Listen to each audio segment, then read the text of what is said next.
Real মাদ্রিদের কামব্যাকের গল্প দেখে অভ্যস্ত জাতিকে কিংস অ্যারেনায় দুর্দান্ত এক কামব্যাক দেখালো বাংলার জনি পাপনরা।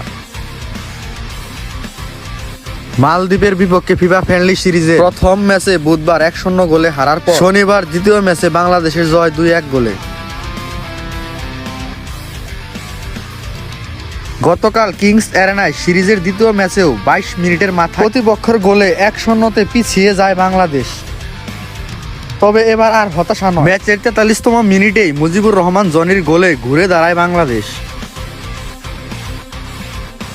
এরপর প্রথম অর্ধ ও দ্বিতীয় অর্ধের নির্ধারিত 45 মিনিটে আর কোনো গোল না হয় নিশ্চিতভাবে ড্র হয়ে যাওয়া ম্যাচে অতিরিক্ত সময়ের অর্থাৎ 94তম মিনিটে দুর্দান্ত এক গোলে বাংলাদেশের শিবিরে জয়ের উদযাপনের উপলক্ষ এনে দেন পাপন সিং।